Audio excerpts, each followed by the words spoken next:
Oi, meus amores, que bom encontrar com vocês. Estamos de volta depois de um intervalo que se fez necessário e com muita esperança de que não sejam necessários outros intervalos. Vamos dar sequência aos nossos estudos. Estamos na segunda parte de O Livro dos Espíritos. A segunda parte tem como título Do Mundo Espírita ou Mundo dos Espíritos. Estamos no terceiro capítulo, que tem por título Da Volta do Espírito, extinta a vida corpórea à vida espiritual. E estamos na seção do texto que se chama Separação da Alma e do Corpo. São as questões 154 e 155. A questão 154 traz a seguinte indagação: é dolorosa a separação da alma e do corpo? Porque a dúvida deles era: dói? Será que na hora que a alma está saindo do corpo, dói? Como é que é esse sofrimento da morte? Porque a ideia da morte sempre foi vista com muito sofrimento. Será que realmente é desse jeito? E aí os espíritos respondem que não é dolorosa a separação da alma e do corpo. O corpo quase sempre sofre mais durante a vida do que no momento da morte. A alma, nenhuma parte toma nisso. Aí vamos entender algumas questões em torno dessa proposição trazida pelos espíritos. É a matéria que sente dor. Quando a gente fala do espírito, a gente fala das dores morais, mas não existe essa dor física.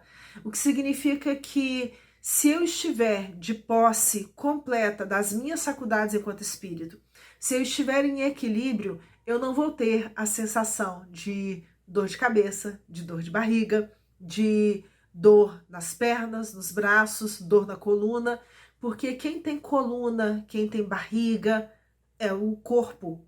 Ah, mas no espírito como é que é então? Pois é, nós temos o corpo espiritual, nós já falamos sobre ele. Aliás, nos nossos vídeos iniciais, tem um em que a gente fala especificamente sobre o perispírito.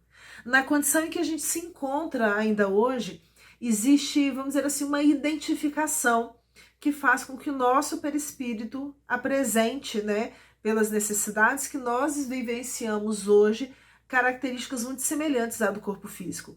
Mas o perispírito não dói, como a gente sente aqui na matéria. Então, a separação da alma do corpo não traz essa dor física que a gente pode imaginar.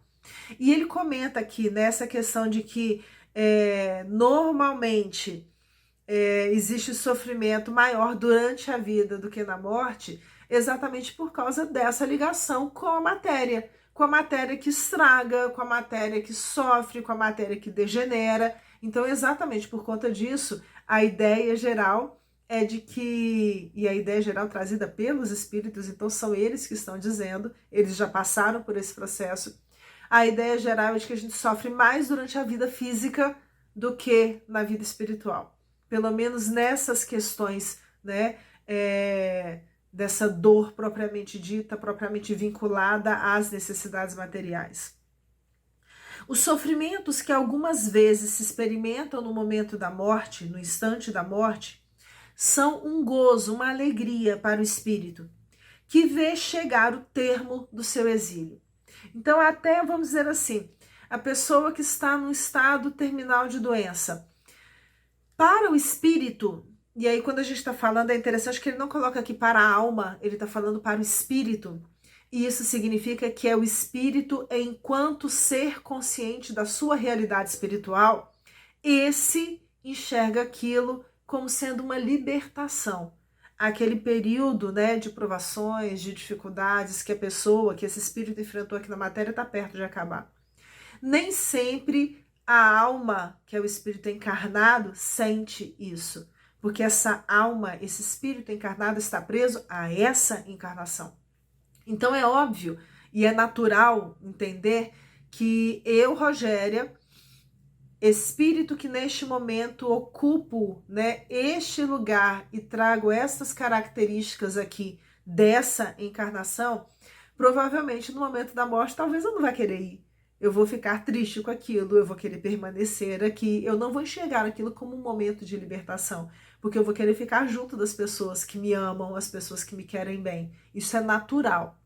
Mas do lado de lá, eu vou perceber que aquilo foi uma experiência, que eu não acabei com aquilo, que eu não acabei com aquilo, que eu não deixei de existir porque aquele corpo deixou de existir, e que os afetos que eu fiz continuam presentes junto de mim, porque todos nós vamos nos encontrar. É interessante a gente deixar bem clara essa colocação, esse ponto de vista. E aí tem uma nota nessa questão. Na morte natural, a que sobrevém pelo esgotamento dos órgãos em consequência da idade, o homem deixa a vida sem o perceber. É uma lâmpada que se apaga por falta de óleo. E aí a gente vê algumas pessoas, antigamente a gente ouvia muito falar isso, né? Quando eram pessoas muito idosas, fulano morreu igual um passarinho, ele fechou o olho e dormiu. Então é isso que ele está dizendo aqui, que nesses casos, quando existe esse esgotamento natural dos órgãos, é como se fosse uma vela que se apagasse. Não existe esse desgaste todo que a gente imagina pelo processo da morte.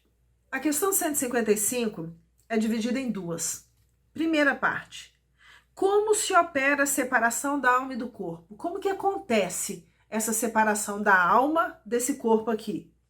A resposta dos espíritos é rotos, rompidos. Os laços que a retinham, ela se desprende.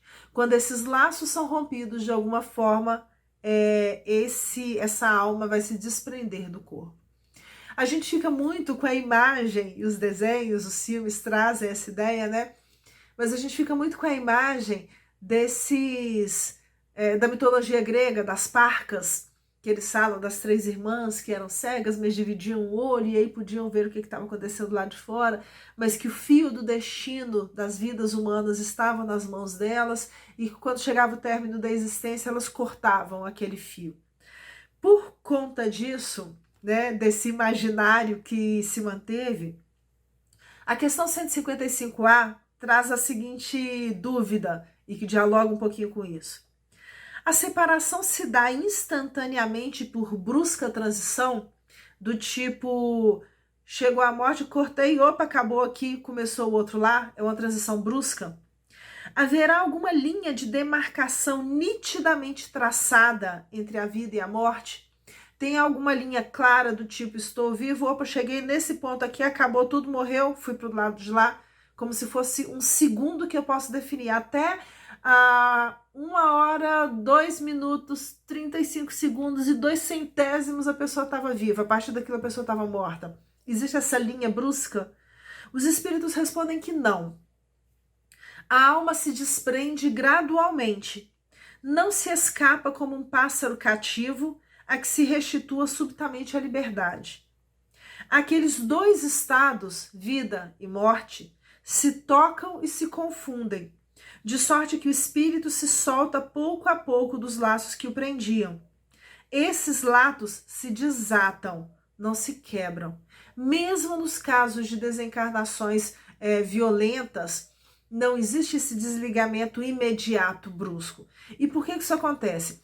Porque existem, né, segundo o que os espíritos dizem pra gente, as ligações fluídicas que prendem o perispírito ao corpo. Então é muito comum a gente ouvir falar do cordão fluídico prateado, que, por exemplo, nas histórias do André Luiz, acho que desde o Nosso Lar ele menciona isso, né? Faz com que a pessoa pareça do lado de lá mais pesada quando ela está encarnada e parece que tem um fio prendendo na região do abdômen e do plexo solar que liga até o corpo físico, no caso dos espíritos que estão desdobrados pelo sono. Existem vários fios desse tipo.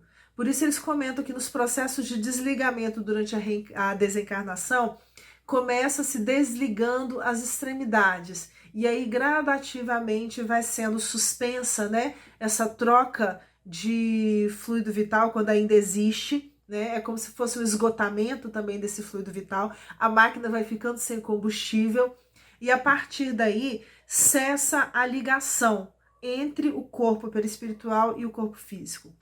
Mas existem também outros tipos de ligações, principalmente aquelas que têm a ver com eu, Rogério, espírito, dependente, apaixonado, doido para ficar nesta vida e sem vontade nenhuma de me desfazer desses vínculos. E aí a gente vê outros tipos de ligação. E os espíritos trazem para a gente, né, Uma explicação que é traduzida por Kardec também numa outra nota. Durante a vida, o espírito se acha preso ao corpo pelo seu envoltório semimaterial ou perispírito. A morte é a destruição do corpo somente, não a desse outro invólucro que do corpo se separa quando cessa neste a vida orgânica. É o que a gente falou já lá atrás, né? Quando acontece o momento da morte, o espírito se desliga do corpo físico, mas ele permanece com o corpo espiritual. Mas eles continuam. A observação demonstra que no instante da morte, o desprendimento do espírito não se completa subitamente, que ao contrário se opera gradualmente e com uma lentidão muito variável conforme os indivíduos. Existem casos de espíritos que permanecem ligados ao corpo por algumas horas depois que aparentemente a vida do corpo já se extinguiu. Aliás, esse aparentemente aí está errado, mas tudo bem. Vamos voltar à frase.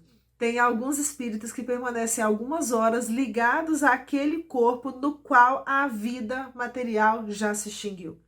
Tem alguns que vão permanecer por alguns dias, alguns por alguns meses ou mais. Eles vão falar sobre isso aqui. Em uns é bastante rápido, podendo dizer-se que o momento da morte é mais ou menos o da libertação. Em outros, naqueles, sobretudo, cuja vida foi toda material e sensual, o desprendimento é muito menos rápido, durando algumas vezes dias, semanas e até meses, o que não implica existir no corpo a menor vitalidade, nem a possibilidade de volver à vida, mas uma simples afinidade com o espírito, afinidade que guarda sempre proporção com a preponderância que, durante a vida, o espírito deu à matéria. Não entendi, Rogério, vamos lá, o que é isso? Muito bem, vamos dizer o seguinte. Eu vou dar um exemplo aqui que pode parecer muito simples, mas para a gente entender. Se eu tô num dia de aula, que eu terminei tudo aquilo que eu tinha que fazer, e eu estou livre e tranquilo porque não tem nada pendente, e eu sei que cada um dos meus amigos também estão voltando para casa deles, e que a gente vai ficar todo mundo bem, no dia seguinte a gente vai se encontrar de novo, eu vou para casa com a tranquilidade de quem está voltando para casa com a consciência leve, com a consciência tranquila. Acabou a aula, bateu o sinal, peguei minhas coisas e fui embora. Se minha namorada ou meu namorado está lá na escola e eu quero permanecer com ele, pode ser que eu não queira voltar para casa naquela hora. Eu quero ficar um pouco mais naquela vida. Mas ao mesmo tempo eu não posso mais porque a minha aula já acabou. Eu vou ter que ficar do lado de fora. Mas aí eu fico vigiando aquilo lá de dentro o tempo inteiro. Ao mesmo tempo, se eu fiz um trabalho qualquer que eu acho que é o melhor de todos e eu não quero deixar aquele trabalho sozinho de jeito nenhum, eu vou talvez pegar um pouquinho de pirraça e arrumar um jeito de permanecer lá dentro da sala vigiando aquele trabalho, o tanto que eu posso ou que eu não posso. Ou mais ainda, se eu descobrir já no finalzinho que eu devia ter feito alguma coisa que eu não fiz, pode ser que eu queira um tempo a mais do professor para poder continuar dentro da sala de aula. São alguns exemplos simples, mas que demonstram, por comparação, como é que é essa ligação minha enquanto espírito com esse mundo material que eu estou deixando para trás. Por isso que eles comentam, né? Para aqueles cuja vida foi toda material e sensual, o processo é um pouco mais difícil. Material no sentido de só pensar naquilo que estava acontecendo na matéria. Ah, mas e a outra vida? E outra vida para quê? Vou pensar no aqui e agora, é um dos exemplos. E o que é essa questão do sensual? É tudo aquilo que tem a ver com os sentidos. Tem pessoas que são viciadas, por exemplo, em comida. Tem pessoas que são viciadas, sim, em sexo. Tem pessoas que são viciadas em bebidas. Tem pessoas que são viciadas em narcótico. E o que a gente fala desse vício é no sentido do uso desequilibrado de substâncias ou de coisas que vão afetar os meus sentidos, as minhas percepções e que vão fazer provavelmente com que eu perca o senso de realidade. Eu não consigo mais pensar no que eu sou, porque só aquele meu objeto de desejo vai ser importante para mim. A tendência que vai ter nesses casos é que eu queira permanecer junto com aquilo que é meu objeto de desejo. Por isso que a gente está falando dessa questão aqui, porque a ideia de sensual aqui é aquilo que tem a ver também com os sentidos, não é simplesmente aquilo que tem a ver com a conotação sexual. Continua. É com efeito racional conceber-se que quanto mais o espírito se haja identificado com a matéria, tanto mais penoso lhe seja separar-se dela. ao passo que a atividade intelectual e moral, a elevação dos pensamentos, opera um começo de desprendimento, mesmo durante a vida do corpo, de modo que, em chegando à morte, ele é quase instantâneo. Por que isso? Porque quando eu tenho uma atividade intelectual e moral sendo desenvolvida, eu vou percebendo que tem alguma coisa a mais do que simplesmente isso daqui, do que simplesmente isso daqui, do que simplesmente joia, roupa, lugar. E aí eu vou prestando atenção na possibilidade de outras experiências. Tal resultado dos estudos feitos em todos os indivíduos que se tem podido observar por ocasião da morte. E Allan Kardec, na Sociedade de Estudos Parisienses, eles faziam esse estudo mesmo, investigativo. Vinha um espírito e narrava o seu tipo de morte. Como é que é? Como é que você se sentiu? O que aconteceu? Como é que foi? E aí eles iam catalogando todas essas informações. Essas observações ainda provam que a afinidade persistente entre a alma e o corpo em certos indivíduos é às vezes muito penosa, porquanto o espírito pode experimentar o horror da decomposição. Este caso, porém, é excepcional e peculiar a certos gêneros de vida e a certos gêneros de morte. Verifica-se com alguns suicidas. Existe uma obra muito boa, fantástica, para assim dizer, que se chama Memórias de um Suicida. É um livro que foi psicografado por Ivone do Amaral Pereira, publicado pela Federação Espírita Brasileira. No nosso canal Rogério Olímpio, a gente tem o estudo completo desse livro, encerramos na semana passada. É um livro longo, muito profundo, e exatamente por conta disso, da mesma forma que a gente está fazendo com o Livro dos Espíritos, a gente fez a opção de ler o livro todo junto, estudando cada um dos detalhes, porque ele é riquíssimo. É uma maratona digna de esforço, quase que hercúleo mesmo, porque são 100 episódios de aproximadamente 50 minutos, 1 hora de duração. Mas para quem quer entender um pouco mais sobre esse espaço de vida, né? E é até interessante falar, mas é exatamente esse espaço de vida, construção de vida dos suicidas e a realidade deles após a vida, vale a pena consultar um pouquinho essa playlist. Ou, se não estiver com paciência, vale a pena pegar o livro, ler sozinho, mas não deixa de ler não. Ficamos hoje por aqui. Um beijo grande para vocês e até nossa próxima conversa, que vai ser breve.